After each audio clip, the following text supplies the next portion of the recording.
ಕಳೆದ ಡಿಸೆಂಬರ್ 21ಕ್ಕೆ ಬಿಡುಗಡೆಯಾದ ಕೆಜಿಎಫ್ ಮೊನ್ನೆಯವರೆಗೂ ಭರ್ಜರಿಯಾಗಿ ಮುನ್ನುಗ್ತಾ ಇತ್ತು.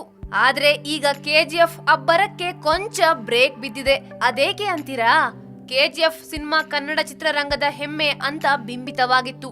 ಅದರ ಮೇಕಿಂಗ್, ಬಾಕ್ಸ್ ಆಫೀಸ್ ಅಬ್ಬರ ಎಲ್ಲಾ ವಿಚಾರದಲ್ಲಿಯೂ ಕೆಜಿಎಫ್ ಕನ್ನಡ ಚಿತ್ರರಂಗವನ್ನ ಒಂದು ಮಟ್ಟಕ್ಕೆ ತೆಗೆದುಕೊಂಡು ಹೋದ ಸಿನಿಮಾ. ಈ ಸಿನಿಮಾ ಈಗ 200 ಕೋಟಿ ರೂಪಾಯಿ ಕ್ಲಬ್ ಸೇರಿದೆ. ಇನ್ನು 300 ಕೋಟಿಯತ್ತ ದಾಪುಗಾಲಿಟ್ಟಿದೆ. ಆದ್ರೆ ಕೆಜಿಎಫ್ ಅಬ್ಬರಕ್ಕೆ ಸಂಕ್ರಾಂತಿ ಬಿಡುಗಡೆ ಆಗಿರುವ ಸಿನಿಮಾಗಳು ಬ್ರೇಕ್ ಹಾಕೋ ಸೂಚನೆ ನೀಡ್ತಾ ಇವೆ. ಸಂಕ್ರಾಂತಿ ಸಮಯದಲ್ಲಿ ತಮಿಳು, ತೆಲುಗಿನ 5 ಸಿನಿಮಾಗಳು ಬಾಕ್ಸ್ ಆಫೀಸ್ ಅಖಾಡಕ್ಕೆ ಲಗ್ಗೆ ಇಟ್ಟಿವೆ.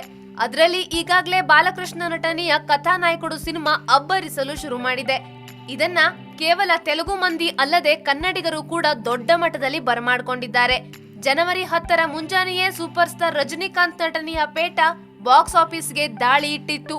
ಕೇವಲ ತಮಿಳುನಾಡು ಅಷ್ಟೇ ಅಲ್ಲದೆ ತೆಲುಗು ರಾಜ್ಯಗಳು ಹಾಗೂ ಕರ್ನಾಟಕದಲ್ಲಿಯೂ ಈ ಸಿನಿಮಾ ಬಿಡುಗಡೆಯಾಗಿದೆ. 90ರ ದಶಕದ ರಜನಿಕಾಂತ್ರನ್ನ ಈ ಸಿನಿಮಾ ಮೂಲಕ ನೋಡುವ ಅವಕಾಶ ಪ್ರೇಕ್ಷಕರಿಗೆ ಸಿಕ್ಕಿದೆ. ಬಾಕ್ಸ್ ಆಫೀಸ್ ಚಿಂದಿ ಉಡಾಯಿಸೋ ಸೂಚನೆಯನ್ನ ಮೊದಲ ದಿನವೇ ನೀಡಿದೆ ಪೇಟ.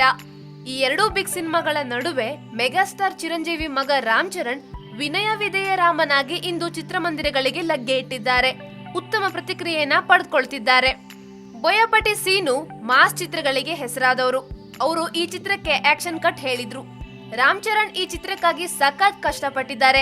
ಟ್ರೇಲರ್ ನಿಂದಲೇ ವಿನಯ ವಿಧೇಯ ರಾಮ ಸಖತ್ ಸದ್ದು ಮಾಡ್ತಿದೆ. ರಾಮ್ ಚರಣ್ ಆಕ್ಷನ್ ಸೀನ್ ಗಳಿಗೆ ತಯಾರಾಗುತ್ತಿರುವ ವಿಡಿಯೋವನ್ನ ರಾಮ್ ಚರಣ್ ಪತ್ನಿ ಸೋಷಿಯಲ್ ಮೀಡಿಯಾದಲ್ಲಿ ಹಂಚಿಕೊಂಡಿದ್ರು. ಟ್ರೇಲರ್ ನಿಂದಲೇ ವಿನಯ ವಿಧೇಯ ರಾಮ ಸಖತ್ ಸದ್ದು ಮಾಡ್ತಿತ್ತು.